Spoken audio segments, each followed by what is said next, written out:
Hello, this is Igoro, host of the Igoro Show, and you are listening to the Steve and Crypto Show. So keep your ears open and your mouth shut.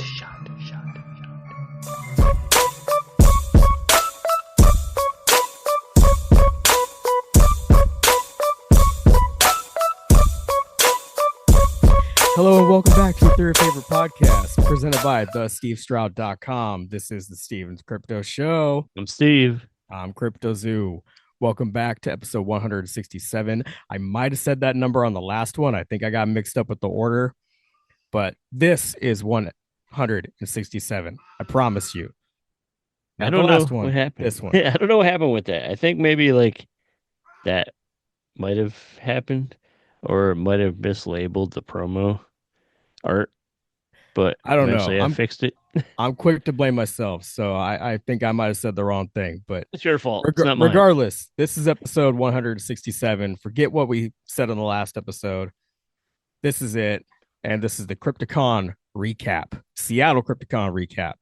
But before we get into that, we got to discuss a few things, particularly a few ways you can support our show and help pay us them grow bills and pay bills. Shit, I could barely pay the bills anyways. Yeah, not counting on them to pay bills. I just want them to look cool when they wear our gear, which you can get at Etsy.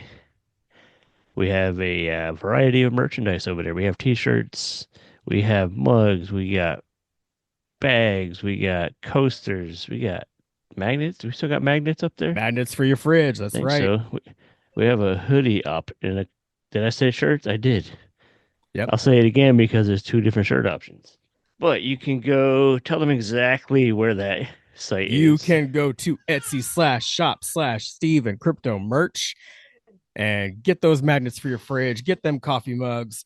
Well, we shouldn't say what they're for. You can do whatever you want with them. If you go over there and grab a magnet from us, you don't have to put it on your fridge. You do whatever you want with it. Do whatever you want. It's yours. Just don't do nothing weird or destructive or anything incriminating because it does have our name on it. True. I'd prefer not to go to jail because jerk wanted to fucking throw a magnet off the Empire State Building to somebody's roof or something. No more crackheads getting arrested wearing our hats. Yeah, it's a true story that happened. Interesting. That's your fault. Also, you said 167, and it's also your fault. It is my fault. I did throw that hat. Free hat. Right into the paws of a crackhead. Yeah. You couldn't they're quick. They're very quick. Anyways, yeah. So pretty sure he mauled some people down to get it. Yeah, something like that. Anyway, go get the merch. Etsy.com. You know how to get it. And our favorite way for you to support the show is to become a patron over on Patreon. You can join for as little as $1 a month. And what we offer there is a look into our lives outside of this podcast, outside the main show. We'll talk about things. He'll go on family trips and we'll discuss that. We'll have musicians on there. We'll just shoot the shit about a movie. We'll have friends come and join us. We have all kinds of stuff that is sort of related, but not exactly related to the main podcast. But it's fun, and we like to let you guys, who we consider our friends, into our lives. Yeah, I think it's a good way to do it. Yep, I'm still putting clips up from the concert I went to last month with Ala Zululu. And actually, they just put out a new album last Friday, Gods of Evil Rise. It is an album that has been on the shelf for about 4 years, maybe even close to 5 years now. And it's finally out. Finally released. Was it a really high shelf and they just couldn't reach it and put it out? No, there were some complications with let's say people that they may or may not be attached to anymore. Yeah, I'm not going to get into that side. But the good news is that you can, the good news is you can hear it now. So go look up that album, Gods of Evil Rise, and it's fully produced by Mikey Clark. It's like an underground classic, man. It's pretty good. A lot of percussion on it, a lot of heavy drums, which I really appreciate. I can already hear myself playing drums along to a lot of the songs. So, but yeah, go check that out. And I'm going to keep putting out videos on Patreon too. All right, speaking of Patreon and musicians, I'm gonna be having a conversation with an area musician here pretty soon. That's gonna go up on Patreon. Of course, to the patrons first, and then we might release it publicly after. But we'll talk about that once it's in the can. We are both also on the social medias. He is CryptoZoo88. I am the Steve Strout. Pretty much everywhere. Go find your favorite social media platform. Type in one of those handles and it will probably pop up. One of us. That's Whatever right. one you type in. If you type in CryptoZoo88, I probably won't pop up. And vice versa. But yeah, man, those are probably the best ways to support our show. And then, of course, we do still have to buy me a coffee set up. Go find that. All the links to all this stuff is going to be in the episode notes. Or again, on that social media, if you find me, I usually have one of those link in my bio things with all the shit on there. It's probably another easy way to get it. And did I miss anything in our self promotion? Because you usually do this part. We're switching it up today. We are, yeah. I got Patreon, merch, social media, buy me a coffee. That's right. I think you pretty much covered everything. I covered it. We can say that we might not have won the Rondo Awards this year, but we were actually listed as an honorable mention among like definitely maybe gonna get to 3 that. or 4 shows, so that's kind of cool. It's a really good feeling, and thank you to the Rondo Awards for always considering us. And I'm happy to just be amongst all the great entertainers on the list. We've said it before, but it's true. Next year, we're going even bigger. We're going for runner up instead of just honorable mention. The thing that's cool is the people that I've followed and voted around the awards over the years are like the old school horror fans and like monster kids. So we're getting respect from like the OGs, which is pretty cool. The guys that grew up, in the 60s watching the crazy horror movies and grew up on the classic Universal monsters and all like the crazy like Corman stuff and all that and all the stuff that I love personally, but just to get the respect of those people, the old tried and true monster kids, and for us to get just an honorable mention amongst all these like literal legends. Like Yeah. Penny Dreadful's show, Tara Collinwood, is about Dark Shadows, the TV series, and the spin-off movies. And that show is legendary. And Penny herself is a horror host Hall of Famer, like legend, at it for years. And just to, I mean, there's no one I'd rather be a honorable mention runner up to. Yeah. But next year, hopefully, the powers that be at the excuse me, getting choked up.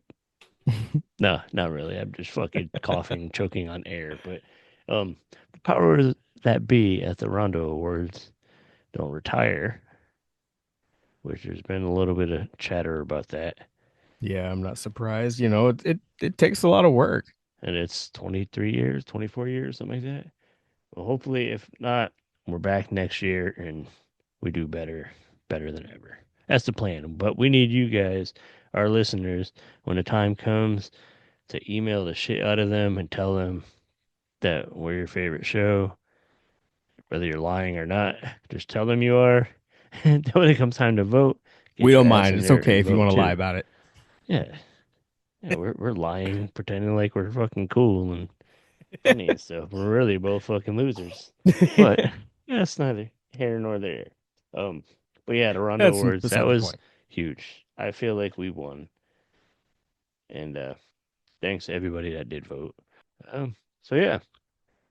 Crypticon. At Crypticon, I spoke to a couple really talented people. Normally, we go and chase down the celebrities and stuff and try to get them on the show. This time, I wanted to change it up and feature some amazing artists. Got a couple people that we're gonna play my conversations with them throughout this episode, and we got a guy from Canada. He's a tattoo artist named, and actually, obviously, visual artist named Chris Labrenz.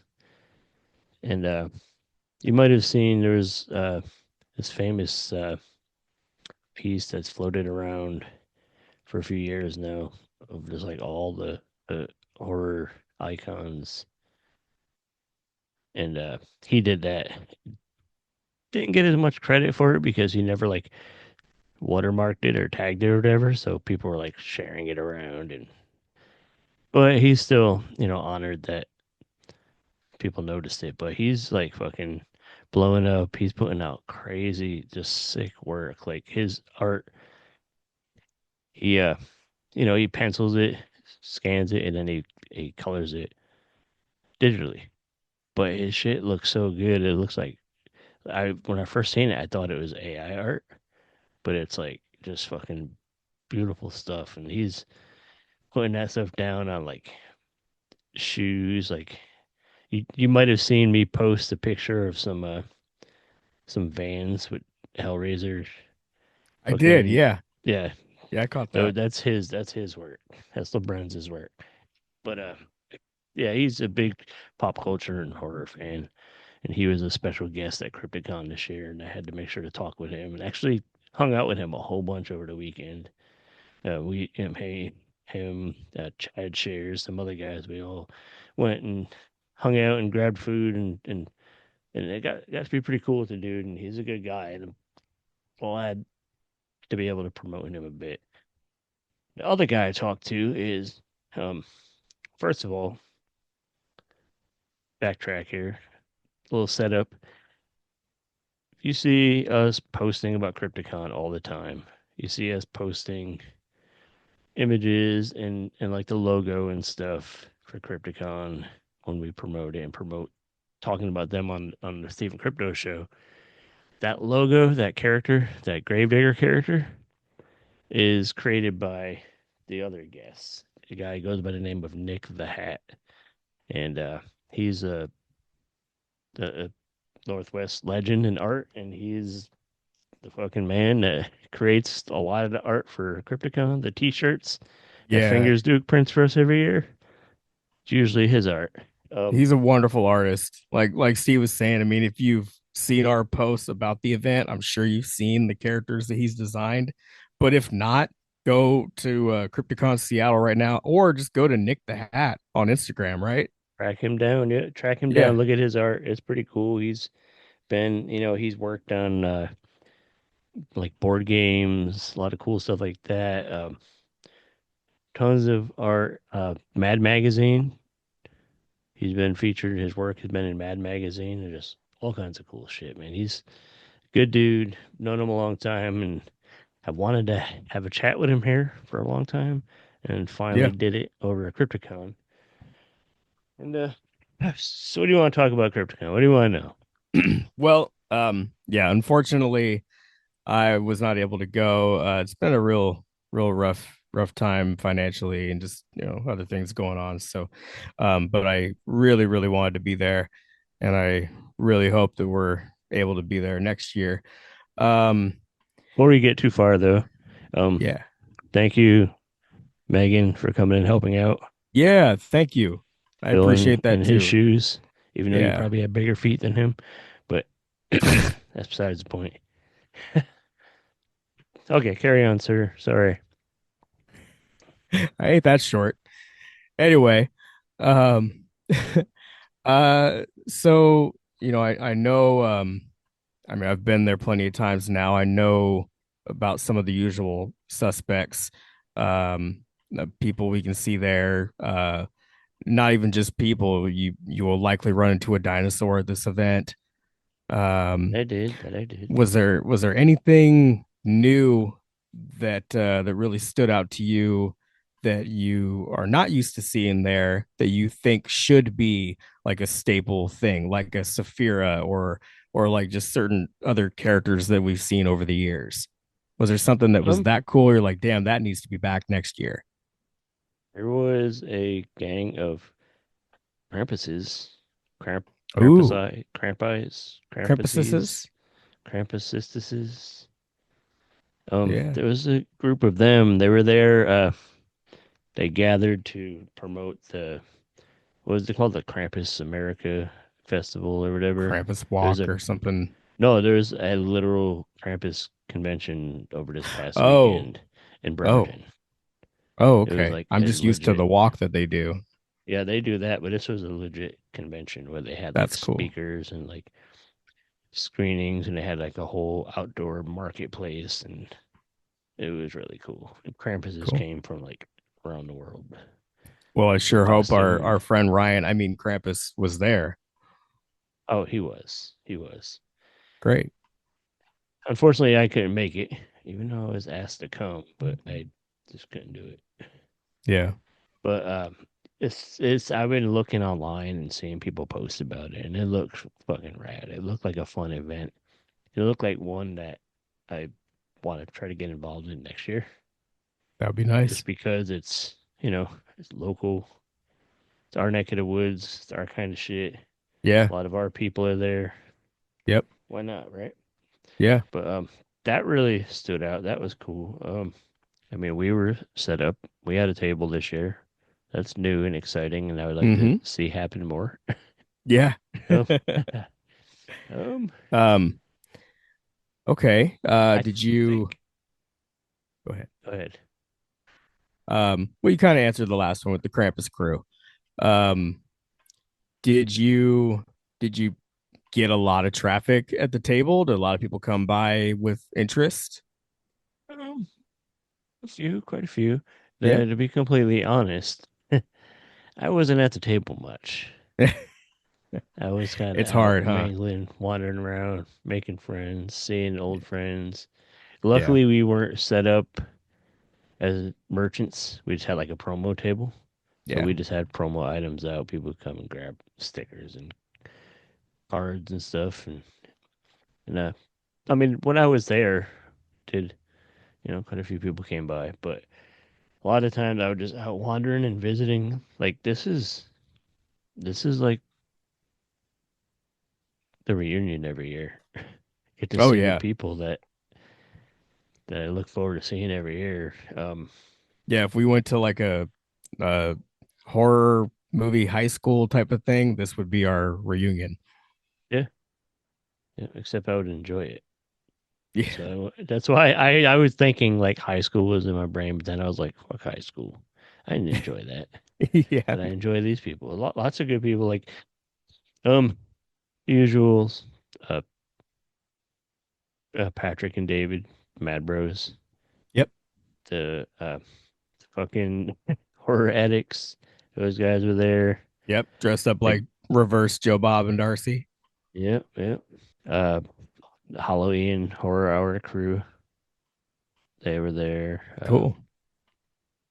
A lot, I mentioned Nick the Hat. He was there. Chad Shares. It's always good to hang with him and chill with him. I actually got to a couple episodes ago. Kristen was on. She was there. Yep. Good, Chris. She brought Vampirella comic books that we gave out, Nice. Did she and seem like she had a good time? we did have a good time. She Yeah. actually dragged me to the 13th floor for the Oh. party, which I Oh, usually cool. avoid, but I Yeah. went up for a little while. Who else was there?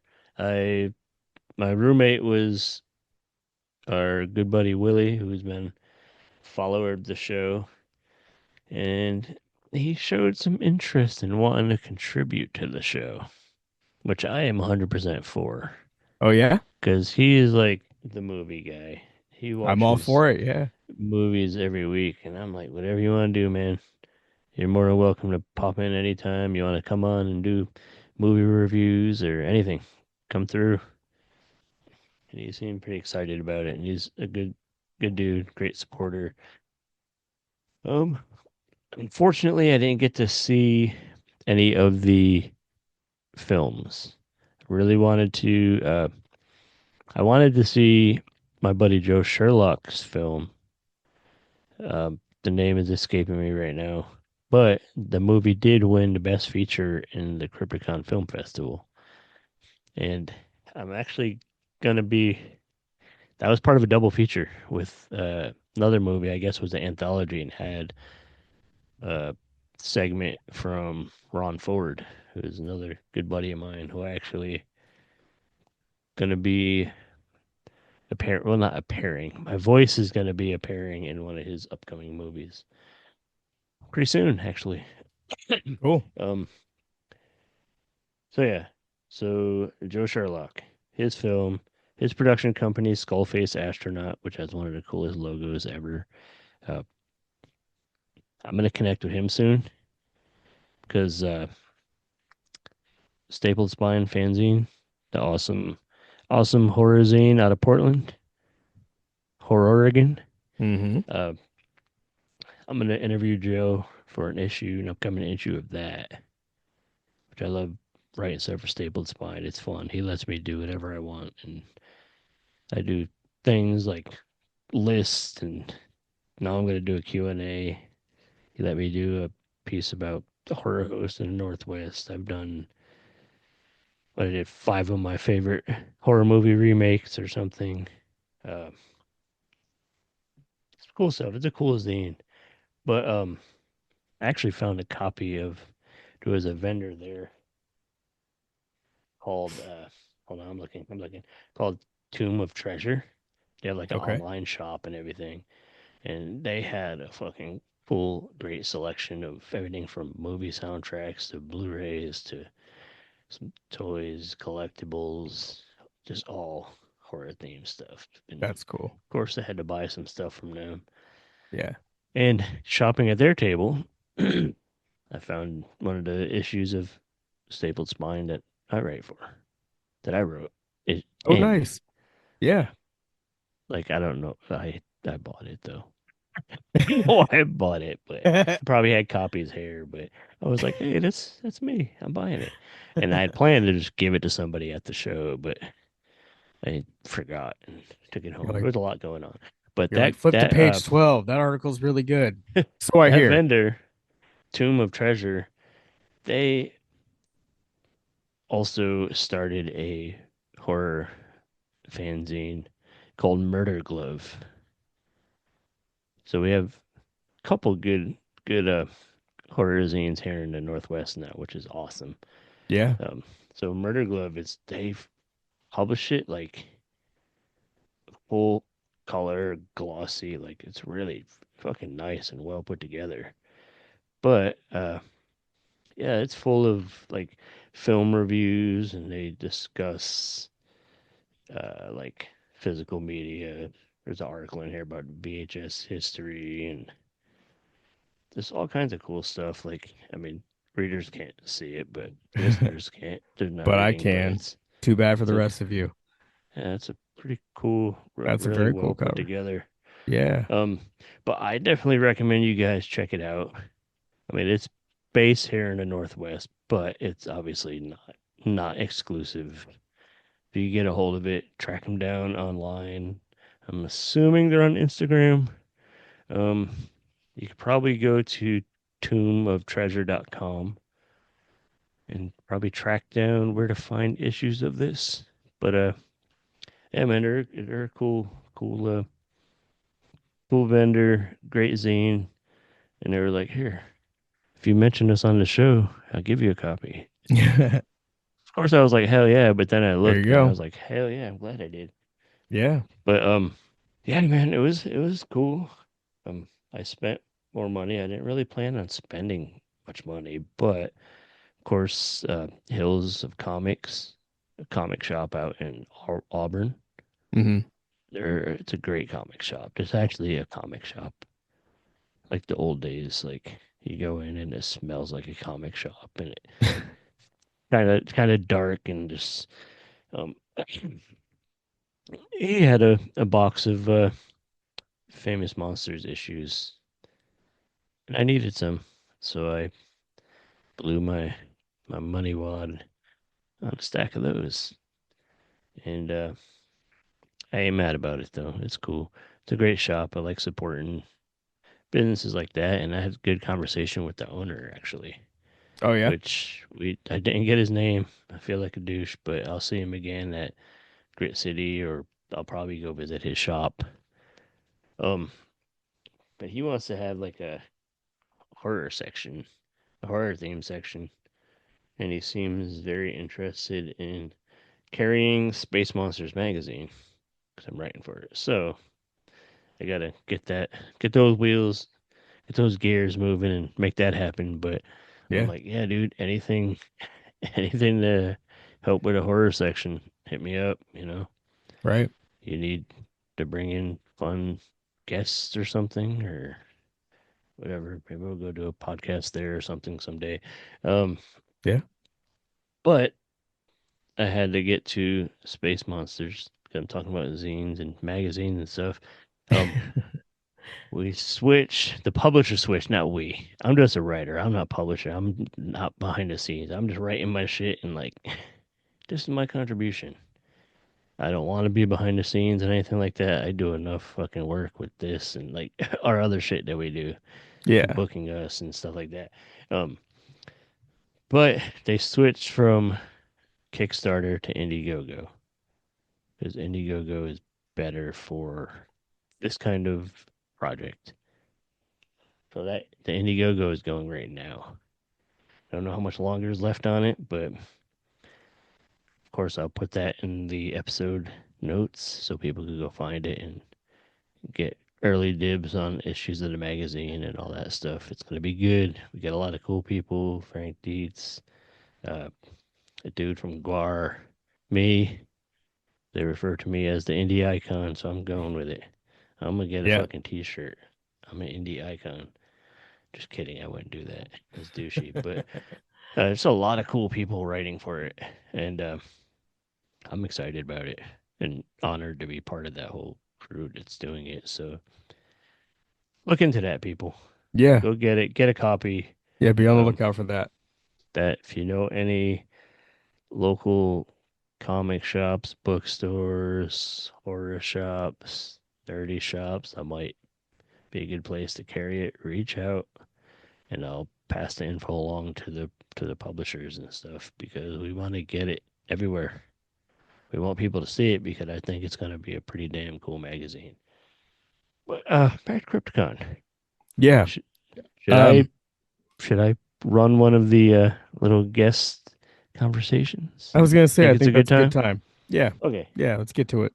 Let's had Nick the Hat on the back burner for the longest time, trying to get him on the show. Let's run him first. It's about damn time we got Nick the Hat on here. So you guys meet Nick, and then be sure to check his stuff out after you listen to this episode. Hi, this is Pinna Palmer, aka Sarah Palmer, aka Gwen Gooley, and I am on the Steve and Crypto Show. Tune in very soon, or now, I don't care. All right, Steve and Crypto listeners, I'm at Crypticon, my favorite convention. But don't tell all the other conventions that they got jealous. Anyways, I am here with an artist.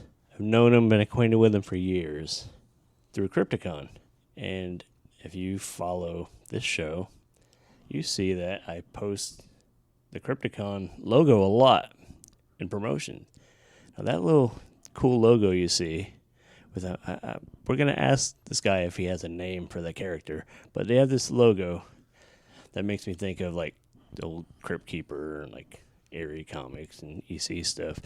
The creator of that is a gentleman named Nick the Hat. That's what he goes by, but he'll tell us more about himself in a moment. He came up to hang out in the palace that is our messy hotel room to record some podcasts and stuff. In the tower. The tower. We're in the tower talking about Godzilla fighting Cthulhu and As you do. yeah. But we decided we should pull ourselves together, Begrudgingly. talk about less important stuff, about our careers. No, but Nick, thanks for popping up. Happy to be here. I've been waiting for the opportunity to actually hear about your career. Just hear who you are. And actually, I just noticed you're wearing a nice Hawaiian shirt. I like it. Absolutely. Nice touch. Nice touch. I love tiki stuff. So Yeah, I wore my tiki shirt yesterday. I know, The that's what I was Tiki like- Goth Club represent. Yep. Yeah. So yeah, tell us about yourself. My name is Nick Gucker. I go by Nick the Hat. I do a lot of horror art. I am from Alaska, Ketchikan, Alaska, and I moved down here to go to the Art Institute back in, '89. So that dates me. And over the years of, always been drawn to doing dark art and such. But when I heard about Crypticon, it had already happened. It was in 2008, and I was like, how did I miss this local thing that seems really incredible? And I'd always wanted to kind of be a part of or be involved with a convention.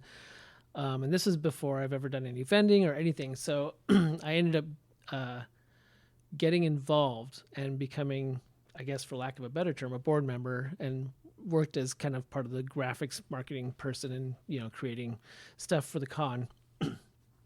And did that for the first couple of years, and then developed a mascot for the convention for Mickey and Troy called the Crypticon Creeper. And he's basically a grave digger that's undead. And there's been iterations of him where he's like carrying a shovel or digging something up, or like, corpse over the shoulder. And he's also been, the butt of a joke, or the involved in antics throughout the years, because I've done like basically 2 designs every year since 2000, at least involving him. I want to say like around 10 or 11. And so that's been a steady, fun thing that I've done. Crypticon's like a homecoming. It's so fun to like return to the show every year, knowing so many people that I've struck up relationships with, and peers and comrades, and the mischief. And it's blows me away still to like see people walk around with my designs all over the place. It's I think every conversation I've had about Crypticon, everybody alludes to that reunion vibe, like you say, and I think that's what makes this show special. It does. I mean, regardless of like because I basically just vend when I go to the show, but like regardless of like how good or the show is in terms of sales, I will always have a good time, because there's just so many incredible people here, and there's so many long ongoing running jokes and just amazing things that happen here.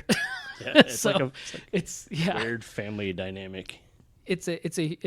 I definitely see this, and I've been to a lot of conventions, and this definitely has a much more party vibe convention. Like the guests are all available. They're not like sequestered away, and only, it's been rare moments when that's happened. And it's such a nice feeling to feel like you're on the ground floor with the guests, and everyone's having meaningful conversations with people. And it's really exciting. And it's, and it always feels like, if I'm having a bad time, that's on me, because there's just so much good vibes here. For sure.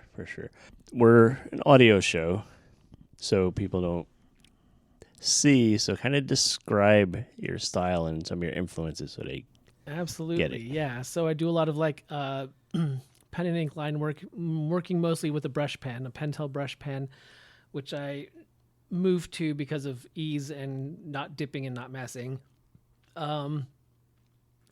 Influences wise is a huge list, but like obvious things that I can look back at is old EC horror comics, old pulp horror magazines, weird fiction artists like Lee Brown Coy, or definitely like Bernie Wrightson is huge. If I'm ever like stuck for an idea, I can always page through anything he's done and like be like blown away by his dynamic lighting, and be like, okay, I think I've just solved an issue.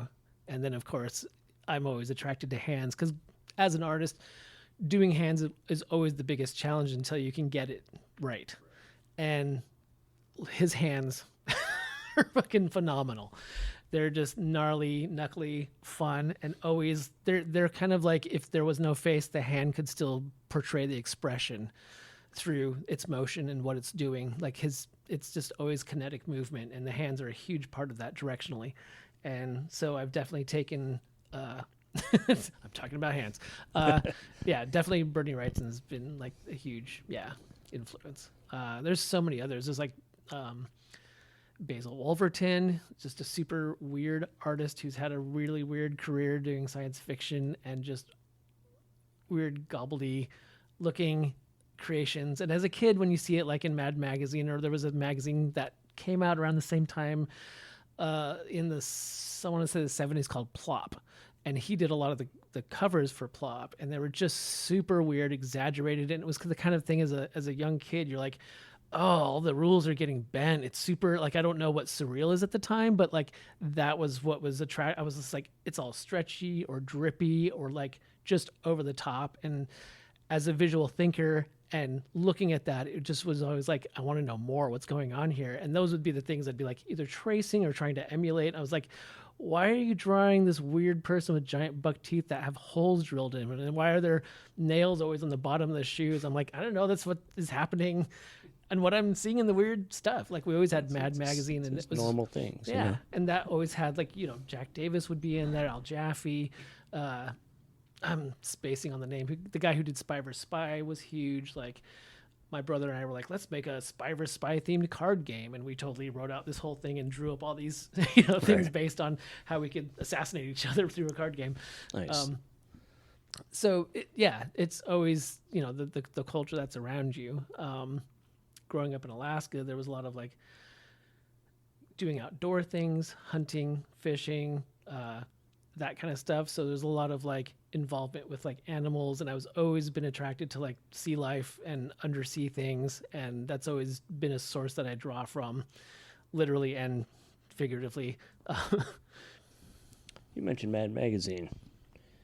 I know a few years back you actually were published in there. You did some art in there. Yeah. How that's gotta be one of those like I made it surreal kind of moments. It was definitely like a full circle feeling of like I met Susie Splab at Monsterpalooza, and we were having a conversation, and she's the editor for Mad Magazine, and we were talking in front of my booth, and she kept looking behind me, and she's like, you know, I don't know, I feel like I've got a match for you. There's this guy who's writing this one-page thing. It's a short comic one-page thing, and he's like a comedian, and I feel like you'd be a good fit for this. And so I was like, yeah, hit me up, and you know, got kind of excited about that.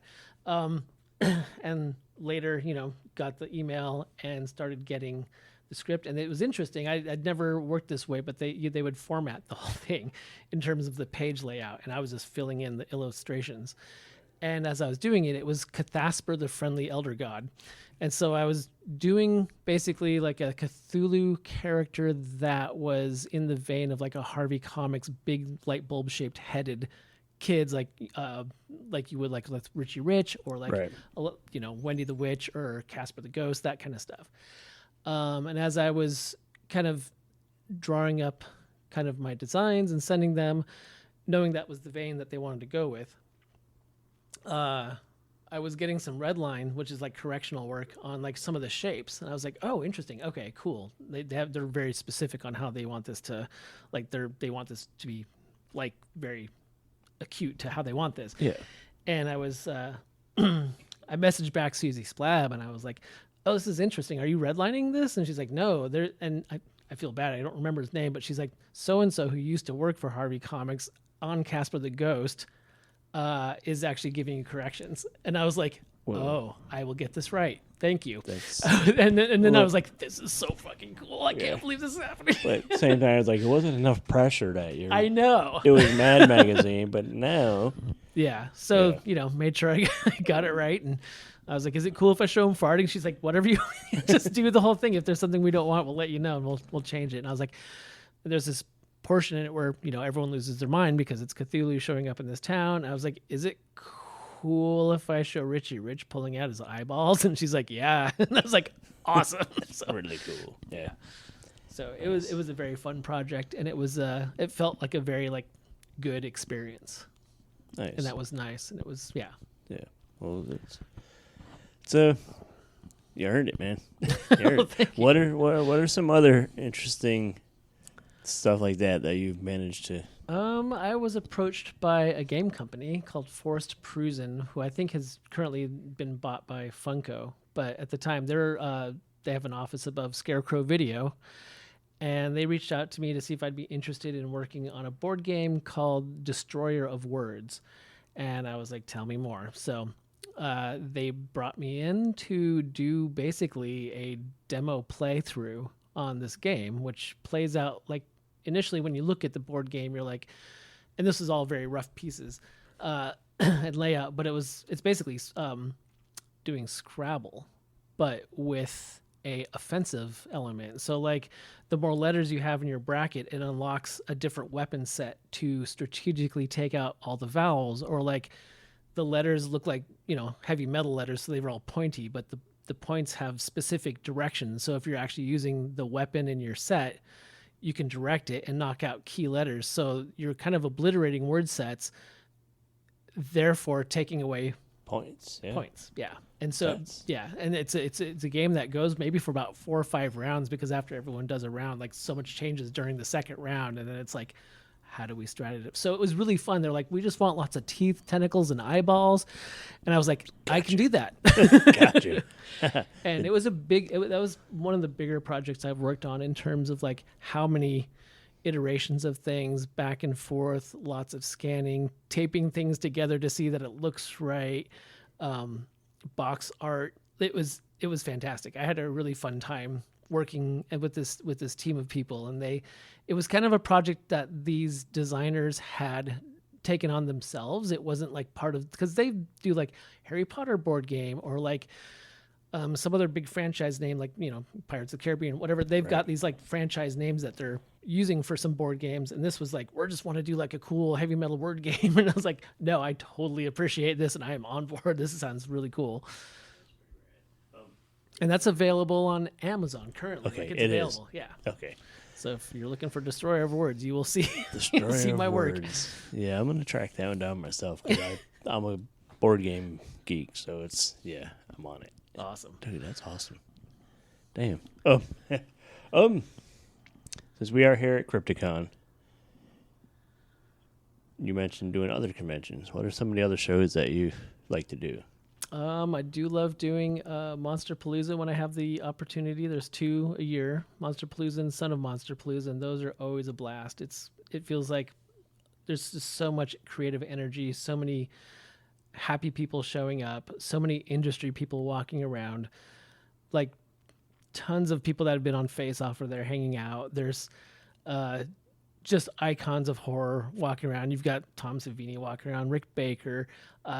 One time we were hanging out, and I looked down a row, and I was like, that looks a lot like Dick Van Dyke, but that can't be real. And then I saw him smile, and I reverted back to about a 10-year-old me, and I was like, oh my God. He's wearing like a white linen suit with a straw hat. And I just thought, somebody's done an amazing makeup job. And then I was like, no, that's fucking really Dick Van Dyke. What is he doing here? This is crazy.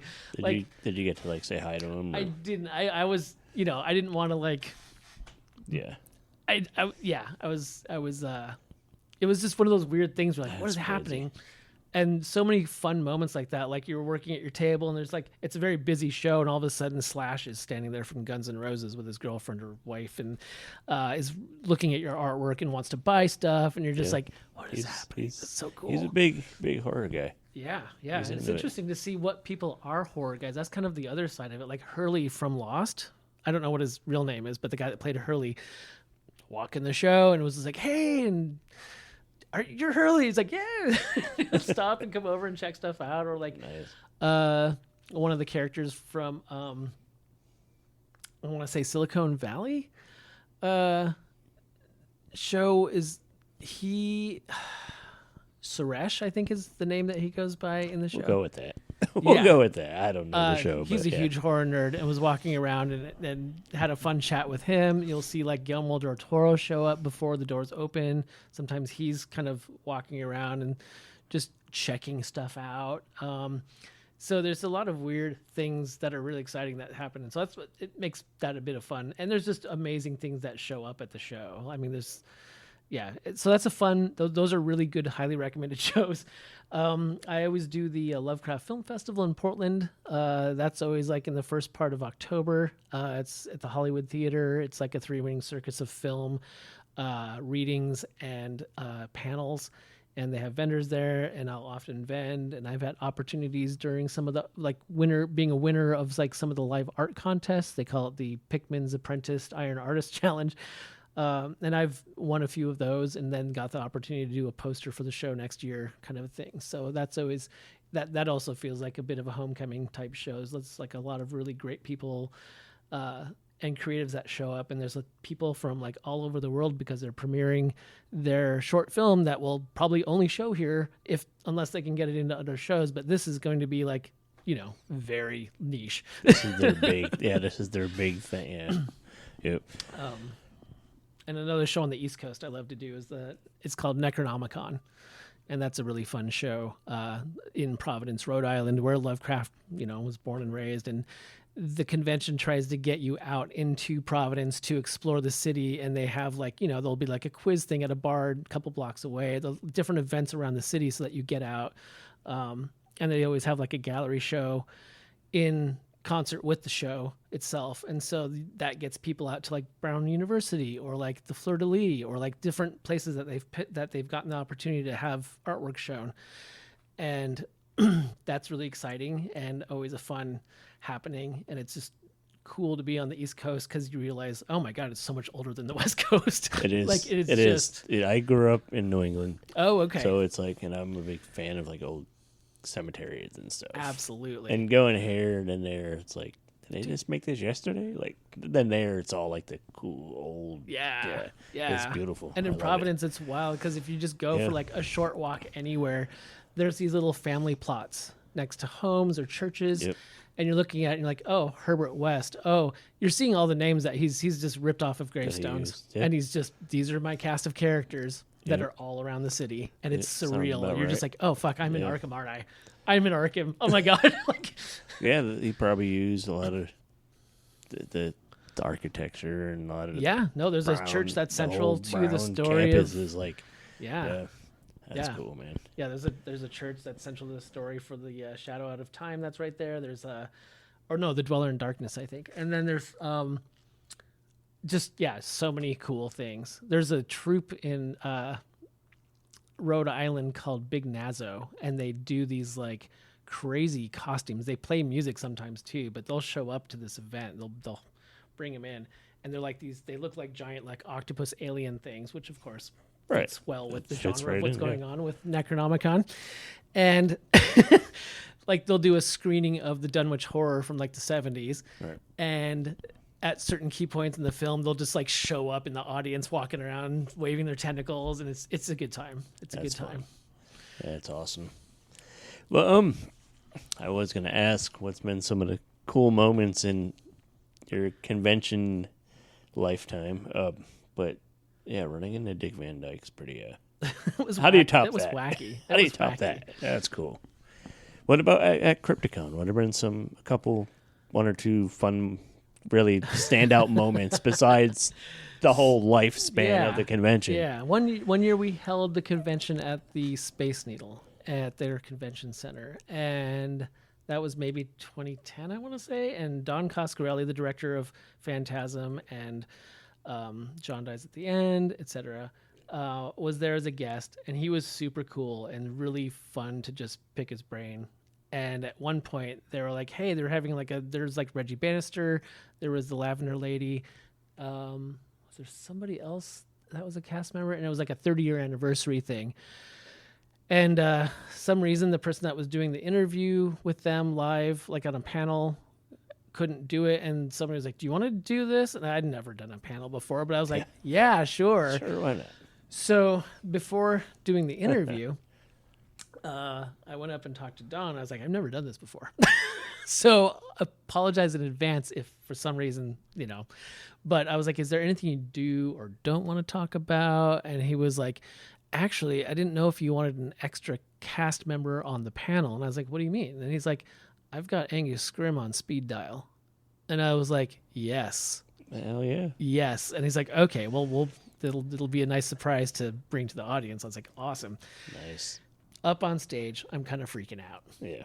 I'm sitting up there with these people that, like, I've seen this movie how many times? I'm sitting here with the cast that I've just gotten to meet, and I'm fanning over. I'm like, oh, the Lavender Lady's doing jazz. Wow. And she's got a CD that she doesn't want to like tell people about, but she gave me one. I was like, what is happening? And I go to open up and introduce the 30th anniversary cast, and I choke. I'm up there and I say, this is the 30th anniversary Phantasm, yada, yada, yada. And I couldn't, and I was like looking at the crowd and I was like, this is a packed room. What am I fucking doing? Yeah. And I had done some research because I didn't want to mix things up from other films, which I ended up doing anyway. But like Don Coscarelli graciously like came in and just like picked up where I kind of left off and knew, because he knew. Yeah. And he's a pro, and like totally Just took took the over. mantle. And then that totally saved the thing, and we ended up having a good interview session. Once you got and comfortable and yeah, flowing, once yeah. things started rolling, it was really good. I had something like that happen with Brian Usna, Reanimator, Brad Reanimator, Yep. Society. Talking with him, and there's a couple of points, and it was like, damn, I'm talking to Brian Usna. Because I love those movies. Yeah. And he just kind of took over and just started interviewing us. And it was like, this is weird, but this is awesome. We're being interviewed by Brian Usna. So, yeah, it's kind of like that. They know. They're like performers. No, they know. They know what's up, but that's cool. Like I had a fan moment at the Lovecraft Film Festival. Bernie Wrightson was a guest. And he was set up in the middle of this mezzanine area. And I came up and I kind of had I wasn't expecting it. Like I knew he was going to be there, but I wasn't like, oh, he's right here. And I just walked up and it was like staring at him. And I didn't know what to say. And I kind of looked down and he had these portfolios out with a bunch of sketchbook stuff and design work he'd done. And his wife was there. And she was like, oh, have you met Bernie before? And I was like, no, I have not. And she kind of broke the ice because I didn't know how to the million things that were spinning in my head of oh my God, you're so amazing. And he doesn't want to hear any of that. He just wants to have a nice conversation. I don't know what he wants to talk She'd about. probably been there with him and seen that a million times. And just seen it. Just seen it. Yeah, she was. And she was okay, let's save this guy's life. And she was like, oh, have you met Bernie before? I was like, no, I'm really excited. This is so amazing. And she's like, did you know he did a bunch of design work for the Spider-Man films with Sam Raimi? And I was like, what? And then Bernie Wrightson was like, yeah, check it out. And he started flipping through it and telling me about all the design stuff he started doing for the films, a bunch of which didn't even make it into the films. And I was just like, this is unreal. How do you, and yeah, so it was really cool to kind of have a little tour by someone that you've had this adoration for so long, and that you're always I don't want to rip him off, but he's such a good influence for me. This is so cool. It was a really good moment. Did you get any original art from him? I got I bought some sketchbook things, and I think he did some sketching in it too. He's done some, but they were pretty quick. But still, whatever. Yep, quick. absolutely. Yeah, that's still one of the coolest things I have. Yeah, for sure. Back to you and your stuff. What is the best way people can find your work to see what you're all about and see? Well, obviously coming to places like Crypticon and some of the other conventions mentioned for sure is always a fun way to kind of break the ice and break the fourth wall, as it were, to, meet, greet, and explore my work. Because I have stuff at the shows that I don't sell online. So, which is weird, but I always want to kind of have a treat for people. I have a bin of smaller prints that is stuff that I've just done through the years. But anyway, I have an Etsy store that I have under Nick the Hat. So I have a shop there. I've got a threadless t-shirt shop as well that I have some of my designs on. Those would be the main things. And of course, Facebook, Instagram is where I am. I don't have X or Twitter, especially now that it's different. It's different now. It's different. It's different. It's changed with the world. Yes. Yeah, that's what so. We'll go with that. Indeed. And I've done a lot of work for small horror publishing as well. Word Horde Press, Dim Shores, Broken Eye Books, which are local here to Seattle. They're here vending as well. Scott, he's a really great publisher and is super fair and has just got tons of great ideas going. And his books always look amazing, really well designed. I've worked with Fedogan and Bremer. I was in a really interesting project through Fedogan and Bremer, who do a lot of weird fiction work, and they'll publish older weird fiction writers, and they'll just kind of dig in and do really interesting things. And there was an editor named Joe Pulver who asked me to be part of a Dr. Caligari anthology, and all these different writers were submitting their take on, Caligari, and I was asked to do the end papers in this hardcover slipcase book that they were doing. I was like, oh, this is fancy. Okay. And so I did this fun image that was very based on like the German Expressionism with Caligari and the Somnambulist and in the book. And it wasn't until much later in the project that I was told that Gahan Wilson was going to have an illustration in there as well in the book. And I was like, what? I'm going to be published in the same thing as Gahan Wilson, like another like really incredible kind of comic artist who I would say does like one panel kind of punchline-y things, but it's all usually very dark and macabre and weird. And his style is also very like, definitely has an influence because it's just such a unique line work kind of approach that he does. And it's humorous and it's dark and so I was like, this is weird. Okay, I'm thrilled. And apparently it was the last thing he was published in because he passed away and hadn't published anything else beyond that point. And I was just like, wow, that's incredible. Like So you kind of worked with him.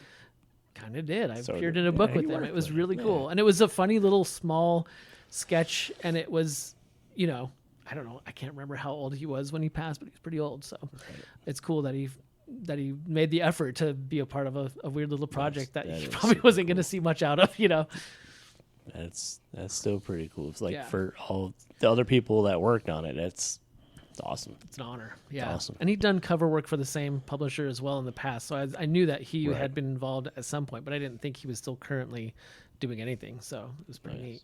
That's a nice surprise. Yeah. Was it before or after you did your part? I learned about it after I had done my part, and so I was like, "Oh my god!" So if you had known before, it would have been like intense. I'm glad I didn't. That's probably for the better.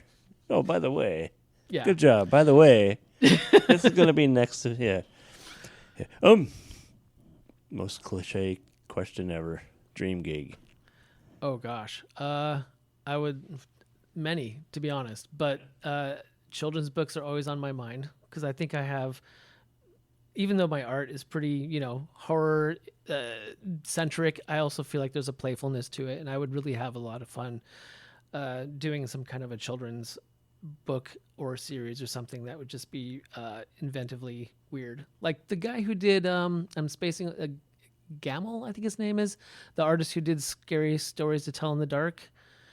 That really eerie, kind of almost smoky looking artwork that was also kind of surreal. Also did children's books. He did one, I think, called The Fly or something about this fly that went crazy and like ran into a bunch of paints and it was like bouncing off the walls. And it was a really kinetic book. And I was like, I can't believe this is the same artist. Like I can tell it is, but it's such a different genre, but also equally entertaining. Like, so yeah, definitely children's books would be fun. I've done some short comic work in the past, and I've really been kind of itching to maybe, and comic work is tough because it's like, unless you're really passionate about it, because it takes a lot of time. It's like a lot of mapping and a lot of designing and a lot of just a lot of pre-prep work going into it to create a world, with no budget basically in terms of design wise, what you can imagine. So, or if you write it yourself or finding the chemistry with the right writer. But I would love to definitely get my hand into another kind of comic project at some point, just because it's a lot of fun and it's a collaborative thing, which I would prefer to work with a writer and something weird and messed up. So definitely up on my list of things eventually to do. It's like I got a list. How long you got? I know. Yeah. There's a lot of cool stuff you want to do because you're doing cool art. I love it. Well, thank you so much. I have fun doing it. Monster kids, we love the weird shit. So absolutely. That's what it is. So, one more time, run through best place people keep up and I will let you get back to closing down shop. And thank you.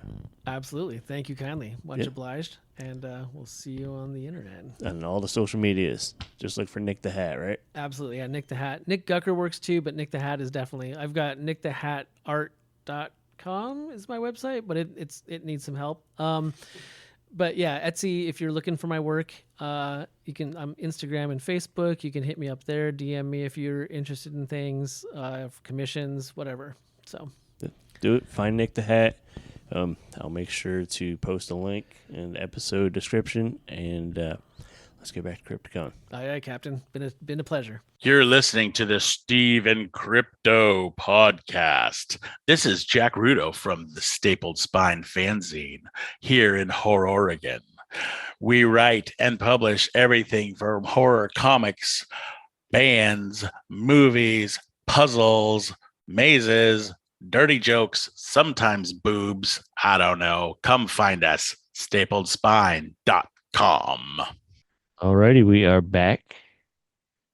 Thanks, Nick, for hanging out. These guys all came and hung out in the hotel room, and they didn't want none of the snacks. So we had snacks, but they didn't want any. I still got shit left over from like some of those like little fucking power bar thingies you gave me. Nobody wanted those. I think I got one left though. Yeah. People weren't interested. They were like, ew. But you take it out of the package, it looked like poop. I don't know if you noticed that. It looked is like that what they your poop looks like? It looked like they shaped a turd. Oh. Yeah. Yeah. Your no, poop looks like a Lara bar or whatever they're called. Did you actually look at one of them? I've had them. Yeah. Those particular ones? Yeah. It looked like a nutty turd, but like squared, like somebody shaped it into like a nice candy bar shape. I was at work. I had one at work today, actually. I was sitting there and I opened it and I was like, I look like I'm holding a piece of shit. Like, it would taste good, though. I enjoyed that, it. ladies and gentlemen, is your poop joke of the episode. Joke of the week. There you go. Yeah, but I wasn't joking, though. It looked like. But, yeah, anyways, yeah, Nick's a good dude, talented dude. I'm glad to finally have gotten him on the show. What else do you want to know about Crypticon?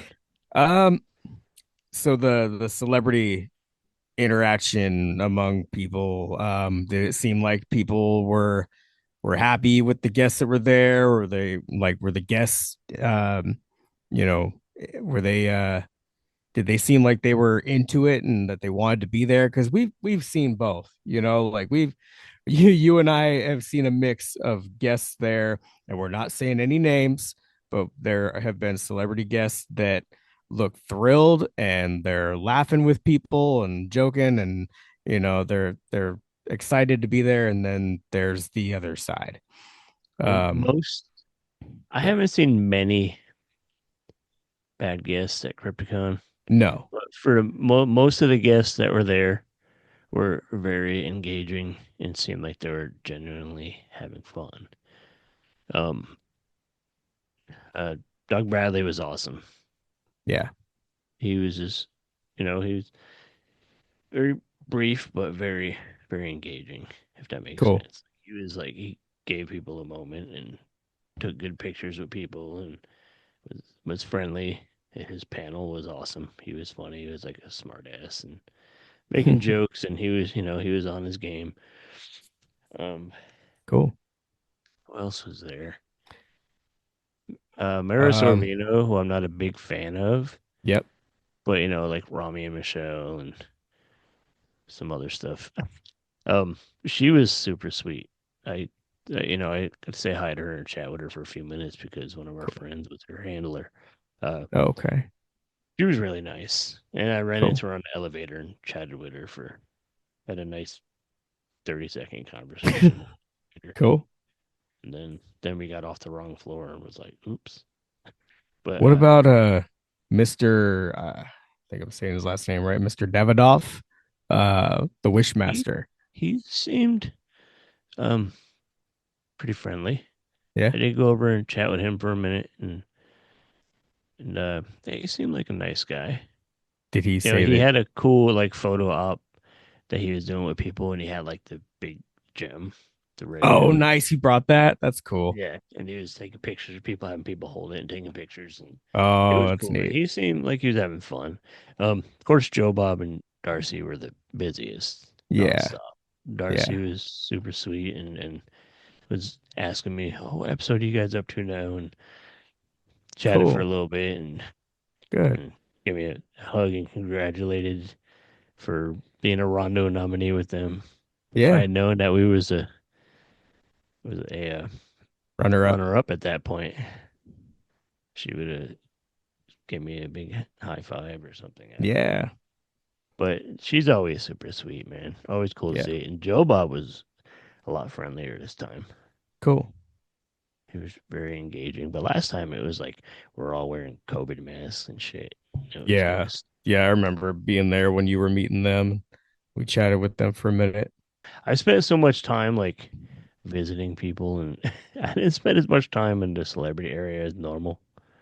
Yeah. I Um, mean, you were there to work a little bit this time, you know? yeah, Um, but well, everybody was great, man. All the cool. celebrities seemed like they were enjoying it. They were all very friendly. They sent people home with great memories, which is, I think, that is one of the things about Crypticon that sets it apart. Yeah. Is they are really good at booking super engaging and just friendly, just good Personal. guests. Yeah. Just good guests.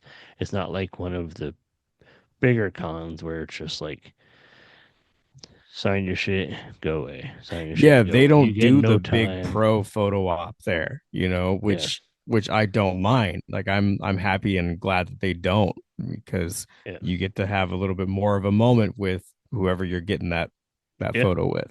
And that's what I love about Crypticon, and they don't want to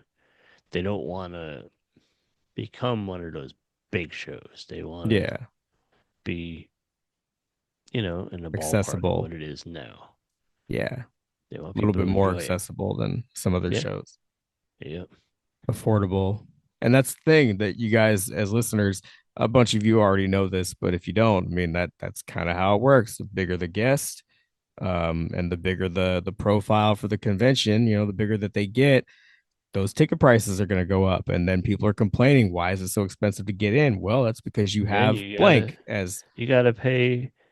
Like Emerald City, you pay like $90 to get in on Saturday, and then you go and pay $200 to get an autograph, and yep. then you spend the whole day in that one damn autograph line. And then if you want to go to the vendors, you got to go to a different damn building, and then all the actual artists are like, struggling to make money because everybody's stuck over in one place, and I've Yeah. seen that at shows a lot. Like there's a show, I'm not gonna say the name of the show because I'm gonna go there this year as an attendee, not working or anything. Even though I'll be probably wandering around handing out stickers and cards to people. Um, but they book way too many guests. And there's like 40 something guests already. I know that's to get a bunch of different people to show up. They want different demographics to show up. I get it. Right? I get But the why. like last year that convention, uh, I was texting with a friend who was there and like throughout the day, and she had been in a line to meet somebody. She said it was going on 7 hours. Wow. Like, that's preposterous. Yeah. That's like out of control, man. Like, what Yeah. about that? Can't be good if you have hundreds of people in a single line or two lines for like the whole day. And where does that leave all the vendors, like all the people that are, you know, working artists that are, have to pay for their own tables, which are expensive at these events, and they have to make enough money to hope to break even. Yeah. And it's hard because if there's nobody wandering around shopping and seeing their shit, then like, how do they sustain? Right. It's tricky. But you know, we appreciate for Crypticon for kind of avoiding some of those problems and making it easy for people that don't have full pockets to be able to come in and still enjoy themselves and to meet cool guests. And that gets me to our last guest. Who do we have for the next segment here, Steve? Well, I would like our listeners to meet a Canadian gentleman. And you know, they say like Canadians are nice people. Like this dude is like legit, like exemplifies that Canadian stereotype. That's good. Chris Labrenz, he's a brilliant tattoo artist up in Edmonton. He's a artist. He does everything from drawing to painting on clothing, and just his shit's amazing. Like, you guys just got to look him up. He's on the best place to see him is on Instagram. He posts lots of photos of his work and everything. So track him down after you listen. His name is Chris Labrenz. And let's just dig in and hear about this dude and hear about his career. I was looking forward to it since I seen him last year, met him briefly, saw his art, and like it'd been kind of in the back of my mind as one of the people I wanted to talk to this year once I saw that he was a guest. But Chris Labrenz, Well, I'm glad you got him. Meet him. We'll be right back. Hey, this is Butch Patrick, and you're listening to the Steven Crypto Show. Hello, Steven, crypto listeners, and Willie, my roommate. I am really trying to feature on this episode artists. This visit to Crypticon, usually I try to track down celebrities and hang out with them, but I want to show some love to the artists.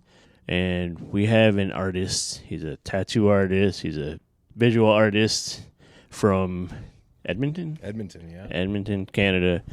And he's been down here a few years now. This will be my third year. Okay. So he comes all the way down. He drives down with a car full of art to sell to us weirdos in Seattle. And his name is Chris Labrenz. He's an amazing artist. He's an amazing tattoo artist. I'm actually right now looking at a pair of shoes he's wearing that he painted the Evil Dead. No, it's a Lost Boys one. I looked quick. I was like, that's Evil Dead. Kiefer Sutherland shoes. Yeah, you got the Kiefer shoes on. The Kiefer Chuck Taylor All-Stars. Converse should pay you. That would be nice. Yeah. Big money. The reason I do a lot of shoes is because, if I want Lost Boy shoes, I realize society doesn't sell them, so I just make them myself. Make what you want, exactly. Yeah. Well, anyways, Chris, thanks for popping up and hanging out. Thanks for having me. Let's just jump right in. Tell us about your career. I've been drawing since I was old enough to hold a pencil. It was the only thing that really kept my attention span. I usually can't sit still unless I've got some crayons or tattoo machine or a pencil in my hand. It's the only thing I've ever really been good at, other than being just weird and making people laugh. And I never wanted to get into tattooing, but years ago I used to help manage a local video store, and the owner used to let me hang up all my fan art, which was all related to like movies and anime and pop culture in general.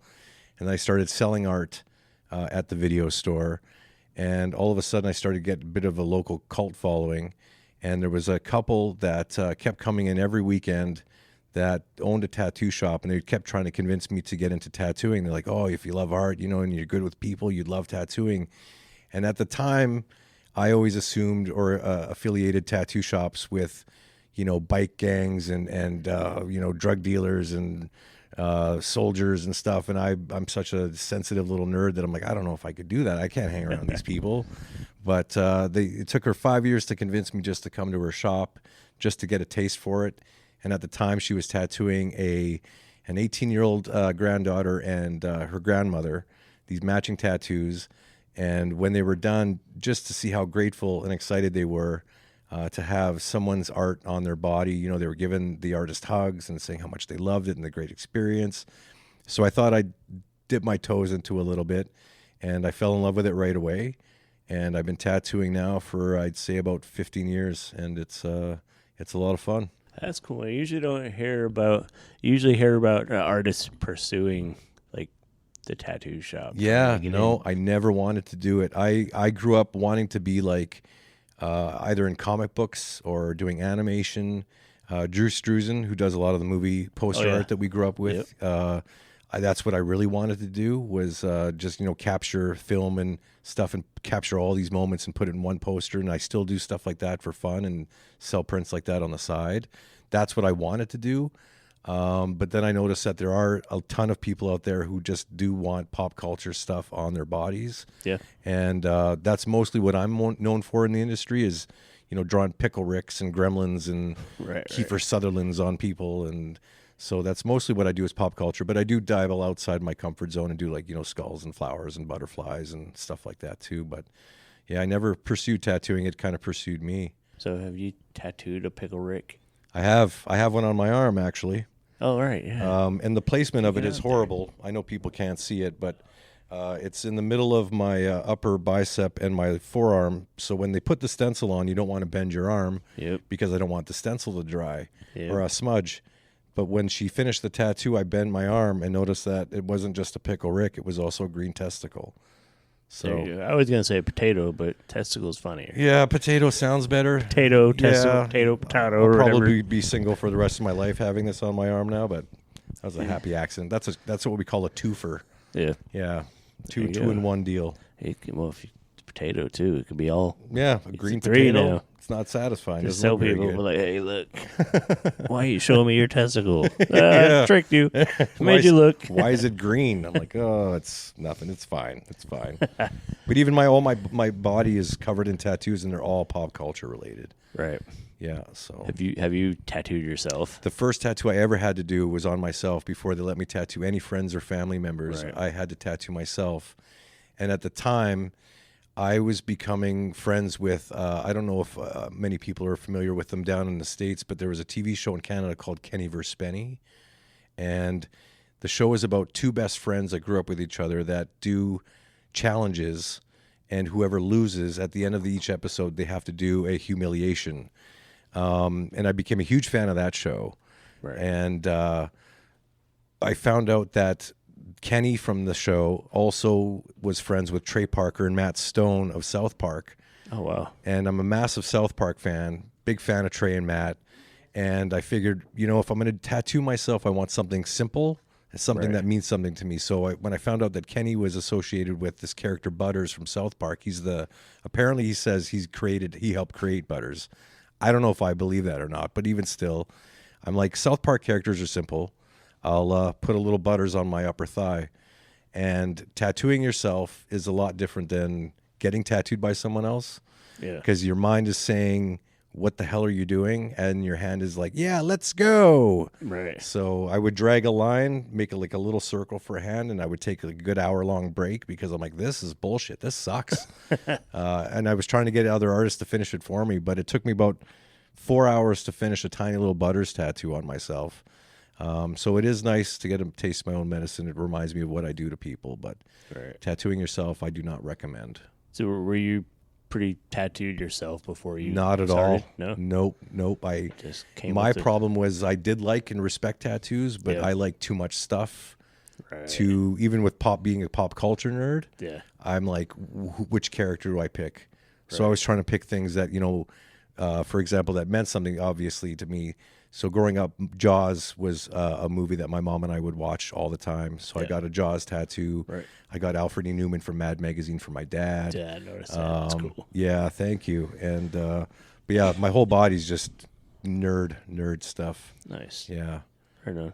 So basically, you started as the visual artist, went into tattooing, but you still continued making art and yeah, it's. There's a few artists over the years that would keep asking me, they don't understand how I would tattoo all day and then go home and continue to draw for fun all night. Like most tattoo artists. So that's part of our gig is like, put it down. Yeah, once you're done tattooing, we have to still go home and design and work and design more tattoos. But once my tattoo homework was done, I would still want to spend time just drawing for fun and expressing my love for films and, movies and all that stuff. So I'm always, every night I'm drawing. If I don't have plans or have any other obligations, I'm up drawing all night, every night. And it's been like that my whole life. When did this transition into the convention scene? I got discovered in Calgary by a couple that were running a show for a Calgary horror convention. And they were saying that, they'd love to have me come down and sell my art and just, get exposure and stuff like that. So I started doing that, and I had a blast. And even doing expos and comic conventions and stuff like that, I would just kind of put my art out there and sell my wares and realize that the strangest thing was coming down here to Seattle. I'm known for drawing a large monster mashup piece. There's probably about 200 characters in this one single drawing. Right. And my mistake at the time of almost finishing it was putting it online without putting a watermark on it. So this picture, a lot of people see it everywhere. It's on T-shirts and hoodies and blankets, and I think I know the one. Yeah, it haunts me because it's one of those things where I'm grateful that it's out there and people know it, but I'm not making any profit off it or income off it. But there was a day where I went online, I think it was Facebook, and I know someone brought to my attention that the Seattle Horror Con was using my image for their banner. And me being the polite Canadian, I sent them a really nice message being like, hey, I don't know if you're aware, but, you're using my art. And if you're at least going to use my art, can you just mention my name? And I got a message right back from the guys that run the show saying, we're really sorry. We didn't know whose art it was. We just love the image. You have quite the following down here.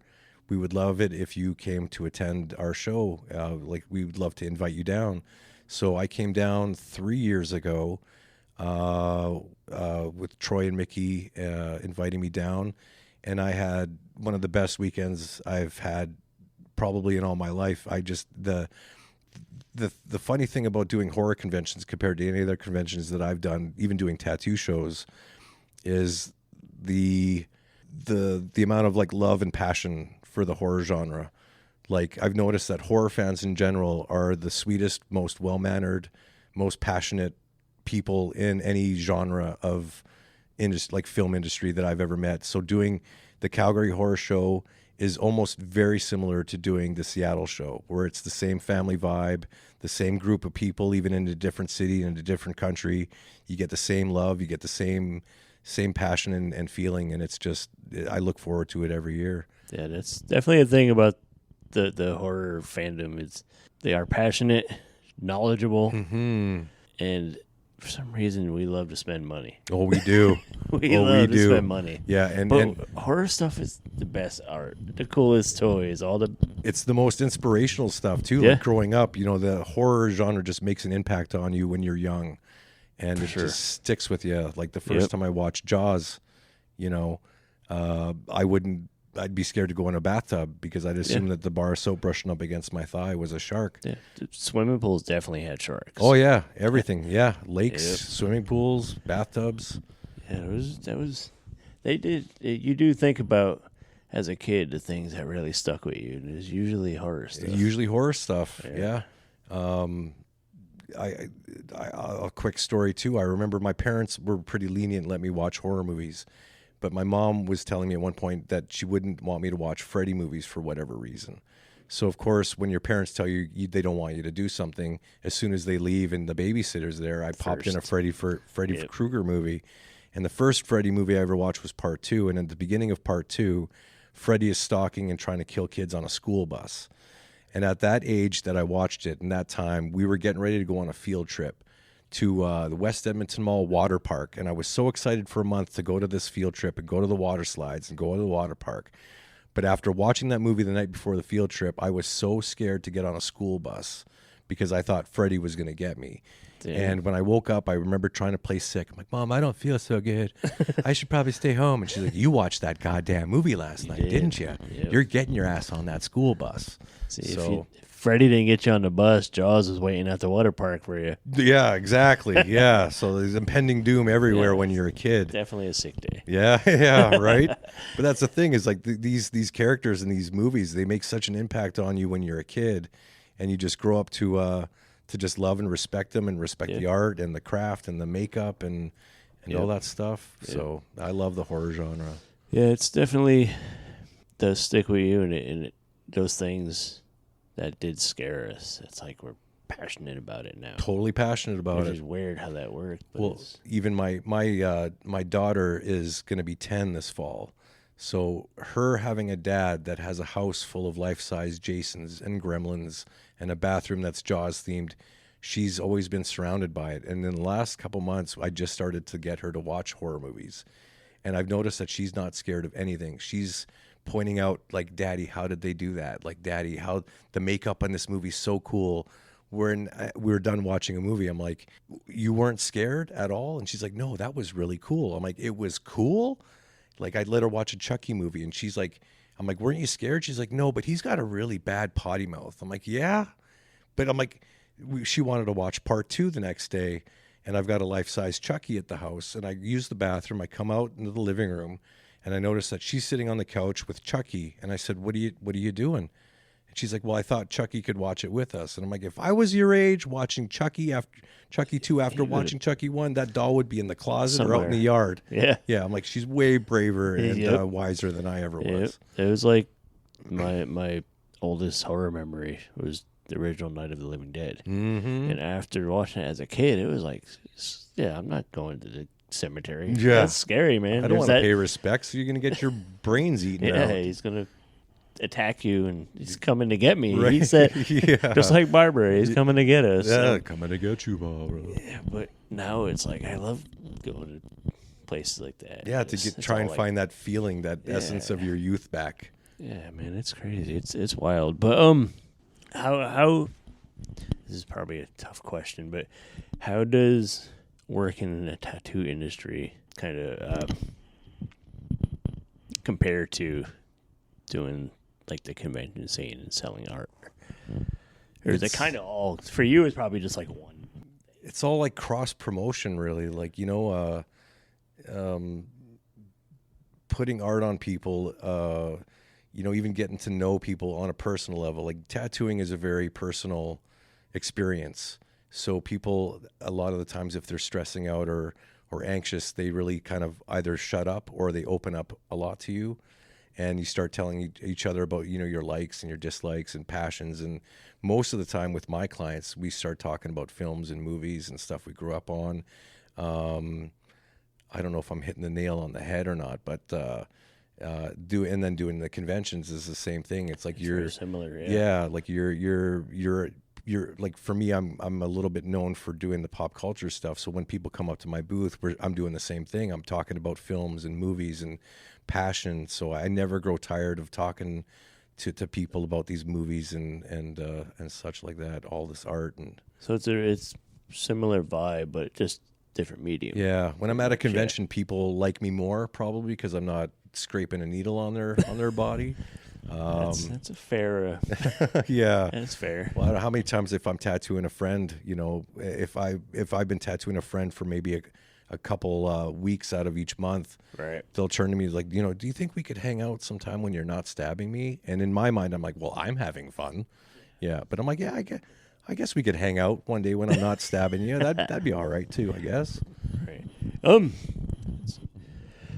How does Crypticon stack up against like Calgary HorrorCon? I know that's a big convention, so it's got the same vibe. I will say that the Seattle show, though, they truly take care of me. Like Troy and Mickey, who run the show, always make sure that I'm having fun. They're making sure that I'm. Even the first year down here, they were making sure they would check in on me, make sure my traveling was safe, and I've got everything I need. But it's the same vibe. Like, even though it's in a different country, not that Canada and the States is that much different, but the vibe is still the same. You still get everyone coming up and everyone walking around being happy, and just sharing their passion. And it's so easy to talk to somebody, because if you see someone walking by with a Friday the 13th shirt, you could easily just get into that discussion, like, oh, which is your favorite Jason movie? Or it's like you automatically relate. You without even saying a word. Exactly. Right? Even today, there was a couple that came up to my booth, and I commented on I don't know if they were married or not, but I commented on the girl's shirt. I'm like, oh my God, I love your shirt. And then I look at her boyfriend or husband, and I said, oh my God, is that a Reanimator hoodie? And then he opens up his hoodie, and notice he's wearing a Fly, Cronenberg's The Fly shirt. Yeah. And then he's like, yeah, I got Reanimator and The Fly. I'm like, wow, did we just become best friends? And he's like, yep. It's like that scene straight out of Step Brothers where you just let's go do karate in the garage. Yeah, exactly. You instantly got a bond where you can just see what that person likes, and you know exactly what you can talk about for hours on end. And I usually leave conventions sounding like I'm going through puberty again, because I chat so much that my voice box is done by the end of the weekend. Right. Do you find yourself doing it more than you normally would? Like, oh yeah, because I'm usually quiet, but I get yapping with so many people, and I was like, damn, I didn't think I had that in me. And but it was fun. It is fun, but at a horror convention, you can't go 2 feet without running into somebody that's wearing something that you relate to, or something that triggers a past memory. So it's so easy to lose my voice here. Yeah, and most of the people are super friendly, and it's weird because we all love this weird fucked up shit, but but we're all just like happy go lucky and having a good old time. And this is a fun kind of story that ties in too. Is years ago, my daughter's mom, we're not together anymore. But we've been together for like 13 years, and we're still very much compatible. We're still best of friends. Right. But she was never into horror movies. So the first time I was invited to a Calgary horror con, she always had a lot of fun attending the comic expos and stuff with me, because she was always really good with talking with people, and she liked the energy. And so when I said to her, I said, look, I was invited to a horror convention in Calgary. I said, did you want to come? Or do you want me to find a friend or someone that I know is going to enjoy themselves and come instead? And she was like, well, I don't know. Are people going to be weird there? And I'm like, I don't know what to but yeah. And but I told at the time, I'm like, I don't know what to expect. I've never been to a horror convention before. So she decided to come with me. And on the end of the weekend, when we got back into my Jeep, she pulled me aside and she said, you know what? Out of all the tattoo shows and the comic expos that we've done together, even though I'm not into horror movies, that was the most fun I've had in a span of a weekend. She's like, everyone was so polite and passionate and well-mannered. And I think it says something about the horror genre in general, is that, there was an older lady that I've tattooed numerous times, and she's always like, I follow your posts and I see, you're always up watching scary movies and doing scary art. But every time I meet you and see you, you're always like fun and polite and plucky. And she's like, how does that happen? Like, if you watch all these scary movies all the time, like, how do you showcase yourself as being this polite mannered? I'm like, I think it's an outlet for anything. It's like, I know a lot of people that listen to death metal and they're like the most polite people. It's like an outlet for your angst or whatever, it's like an escape that we need. Yeah. Like if I think I'm having a bad day, and I don't usually get a lot of bad days, but if I think I'm having a bad day, I can watch something like Evil Dead 2, and you're watching Bruce Campbell not only have his girlfriend get possessed and have to like chop her head off to get rid of her, and his hand gets possessed. He's got to cut his own hand off, and by the end of the movie he's getting sucked into a black hole. But I can watch a movie like Evil Dead 2 and be like, you know what? My day wasn't that bad. Yeah, things could have been way worse. Yep. So it's, I don't know, it kind of puts things in perspective in ways. And I also feel like horror fans, we have an appreciation for the art aspect of the horror filmmaking. Big time, yeah. And that's the thing too, is like, when people say, oh, don't watch that movie, it sucked. When I watch a movie, I not only think, I don't try to judge movies harshly, because if you think about it, like when I'm doing art, I'm usually doing it completely by myself. When you're watching a film, whether or not it's graded being good or bad, I still respect it, knowing that it wasn't just one person doing it. They had a whole team. You've got your set designers and makeup artists and director and actors and writers. It's like a collaboration of all these artists coming together to make one piece of art. And I just think that's incredible. Yeah, and it's I just feel like there's more soul in it. Mm-hmm. Well, and a lot of these directors and actors and stuff, usually end up starting in the horror genre because I know they always say that it was probably the cheapest thing or the easiest way to get into the industry.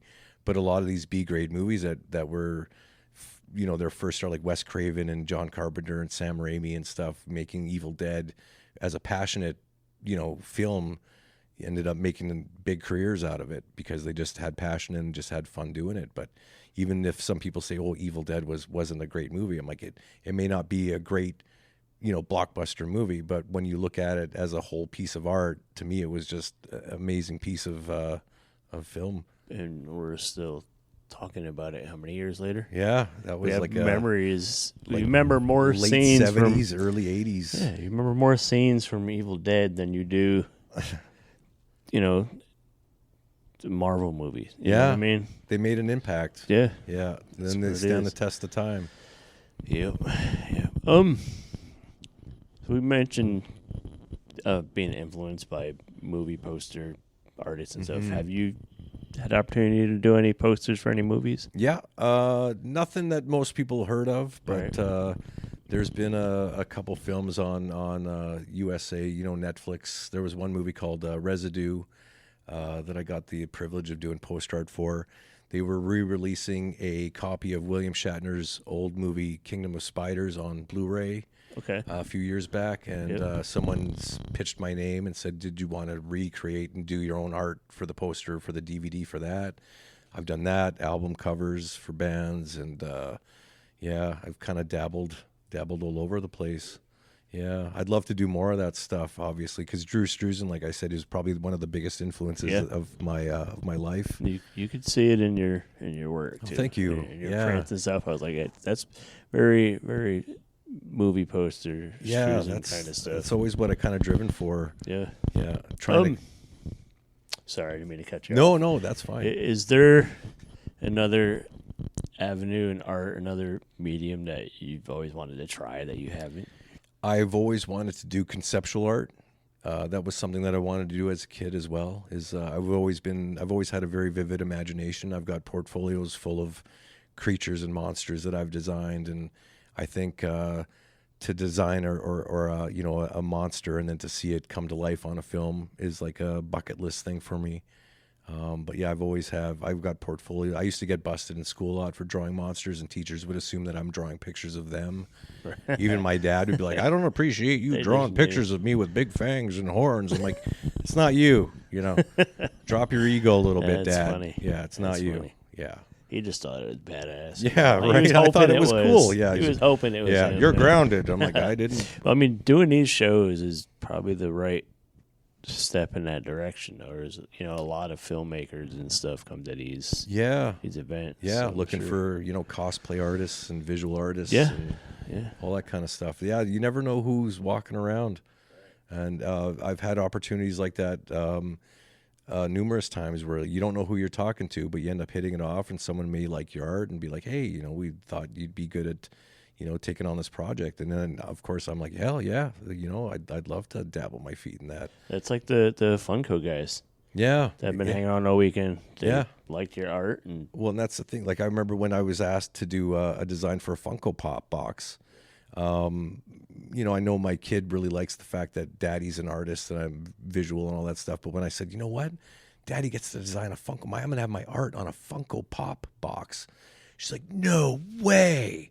I've never heard her that excited before. I'm like, "Yeah, Daddy feels extra cool now. I got my art on a Funko Pop." That's kind of a ultimate approval. There's awards and all this and that, but when your kid is like, from the mouth of babes, she would tell me the truth. She's like, "Oh, Daddy, that's lame." I'm like, "All right, I probably won't do that." But yeah, that was it was really cool. Right. Yeah. You have any other conventions lined up anytime soon? I have the Calgary, Alberta horror convention coming up in June. And then I used to do a lot of the Calgary and the Edmonton expos, but the prices of booths and stuff these days is just skyrocketed, and it's too much of a gamble for me. When I first started doing conventions, a table would cost me, maybe $100-$150.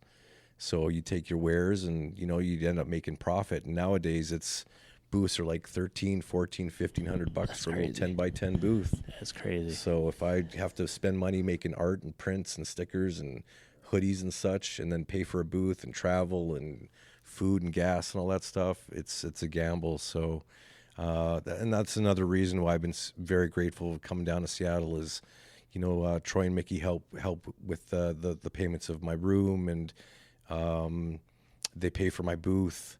And it's just a matter of me getting my tiny little Canadian ass up here and just being a guest and getting to meet new people and seeing old faces and making new friends. And, it's like you and I just kind of hitting it off this weekend too. Yeah. It's just something that I'll go home and be super grateful for and just be like, that's rad. We just made another buddy. And it's a whole community. I know. I got to come up there sometime now. Yeah. I got to come get tattooed, man. Yeah, you're always welcome. That's stab what I you. got to do. I'll be very polite about it. There you go. I'll pamper you.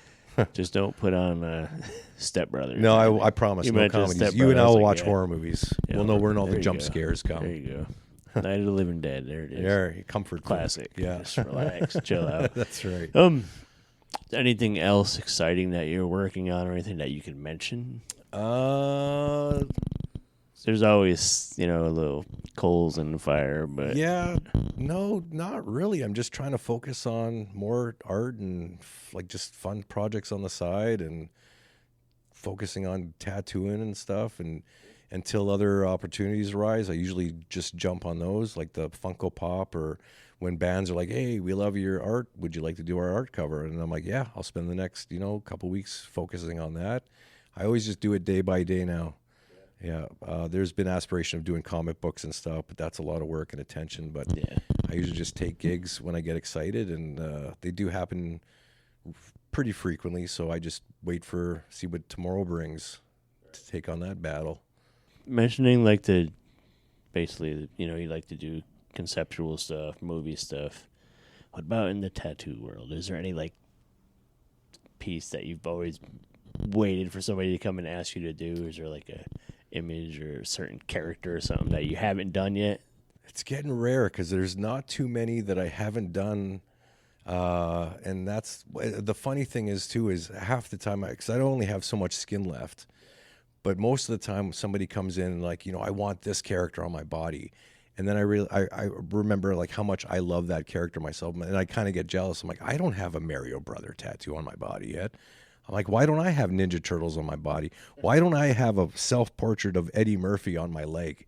Growing up, Have you done an Eddie Murphy tattoo? No, but I'm doing one right away, and I'm very excited about it. That's awesome. I got a buddy that's just wants to get riddled in all his favorite characters, and he asked me, he's like, what about Eddie Murphy? Because he knows my love for Eddie, and I'm like, dude, yeah, let's just book you in, and let's start putting Eddie Murphy on your leg. Do you know what character you're Oh, we're doing on? Axel Foley, where he's got his finger up in the air from Beverly Hills Cop.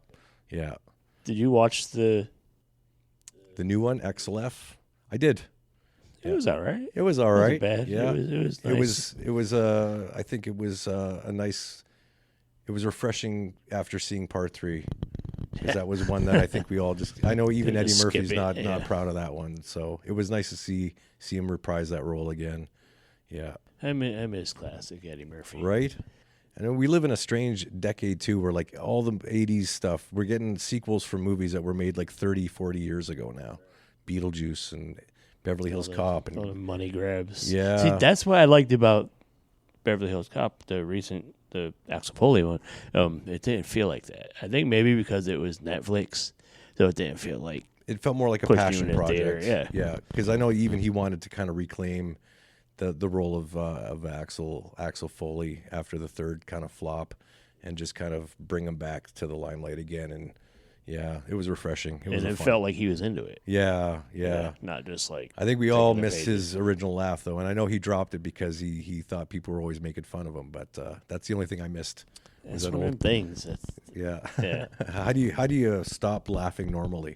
Yeah. Yeah. I remember a couple of years ago there was him talking about doing stand-up again. Mm-hmm. I would And love I to was see him do hyped stand-up about that. again. But I actually had a conversation about this recently with a friend. What direction do you think he would go with his comedy? Because he can't really... The stuff he did before wouldn't fly, and it just wouldn't work because he's an old man now. Yeah, and it don't make back sense then for him. he was foul-mouthed. He was, Oh, yeah. he didn't give a shit. He just said what was on his mind, and it was refreshing and funny and vulgar. Can he still be that funny with who he is now? Yeah, I think he would be a little bit different, little bit of a different taste. But I would love to see. That'd be all for Right? it. Yeah. That'd be If someone for it. said you want to go see Eddie Murphy do some stand up, I would drop my hat in a second. Yeah. Yeah. Yeah, definitely. Well, anyways, back to you. Yeah. Back to you. Where can people keep up on you and your work and see some of your stuff that haven't yet? I'm going to be working on a new website here now, but for now, you can find me on Instagram under the tag name Labrenz Inc. And I will be posting stuff where people can find the website and such.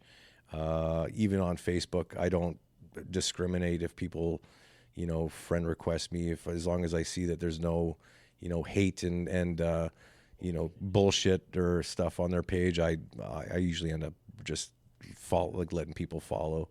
But yeah, I'm pretty open book. I've got nothing to hide, so I just like making new friends and trying to get my name out there and just seeing what people are all about. That's the way to do it, man. Yeah. Personally, I find myself more apt to support a creator if they're fucking cool. Yeah. You know what I mean? Because we didn't know each other. No. And I wasn't that familiar with your art. Like, I'd seen the collage picture, Right. all the monsters and stuff, but coming by, chatting with you, seeing your stuff, and it's like, now I'm a fan, so it's... Yeah, that's cool, yeah. And it's like that a lot, like, It especially at shows like this. You walk around, get a conversation with somebody, and then you start noticing things on their table more. Yeah, and you start to just find something that you have in Yeah. common or interest. That's why, like, the whole don't meet your heroes thing, it's kind of like the opposite end of that. 'Cause Yeah, I know. You would be like, oh, I'm so excited to meet this person, then you do. And they're just Sometimes it's a letdown, or they're, Yeah. even though they might just be having a bad day. But I've been grateful because in my career and such, doing all these shows, and I've had my share of meeting many celebrities, whether they're actors or directors or musicians and stuff. I've met so many, and I've probably only had two that I could say were just bad. Oh, you met William Shatner too? No, I'm just I kidding. did. Yeah, He was probably one of that them. was huh? one. Yeah. That was one. Yeah. But then you hear horror stories about some celebrities, and I won't name drop them, but some people will say, "Oh, I had a great experience," and other people will be like, "Oh, I had a horrible." it's just the So you get day. nervous They're to human, meet them. you know? Yeah, everyone's Yeah. human. So some people have except bad Shatner. days. No. Yeah, that's right. Yeah, but yeah, man. Well, thanks for coming and hanging out. Thank you so much for having me, man. Are you gonna be back next year? I Hopefully. hope so. Yeah, Yeah. anytime they invite me down. I love Seattle. I love just meet new people, and I love the horror genre. So I'm hoping to be back again this time next year. Cool, dude. Chris Labrenz. Thanks for hanging. Thank you so much, man.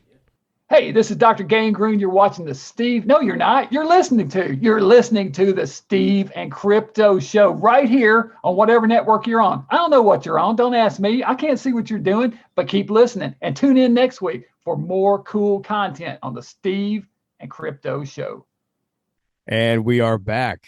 Want to say special thank you to Chris Labrenz for being on the show and chatting with Steve at Crypticon. And again, thanks to Nick the Hat as well for chatting with Steve at the event. And Thanks again to Willie for allowing me to not have to pay full price for a hotel room. yeah, Splitting Yeah. with him was a good plan. I hope to see all hey, you guys next year at Crypticon. Willie, thanks for hanging out with Steve and keeping him company. He was a good roommate. He was a good dude. And we actually got primed up for the new Final Destination movie because we watched part 87 or whatever. I don't know, 5 maybe. Yeah. They came on at the hotel room. So we watched that and had some laughs and at the predictability and all the crazy nonsense. Thanks again to Tomb of Treasure. All the friends that ran into Eli Wolf. There's so fucking many. I can't even name them off the top of my head, but Yeah. y'all know who you are. Yeah, just Crypticon crew. It was great seeing Crypticon Darcy the Mail family. Girl again. The fam, exactly. Great seeing Darcy again. There could be something happening with her again down the road. We'll see.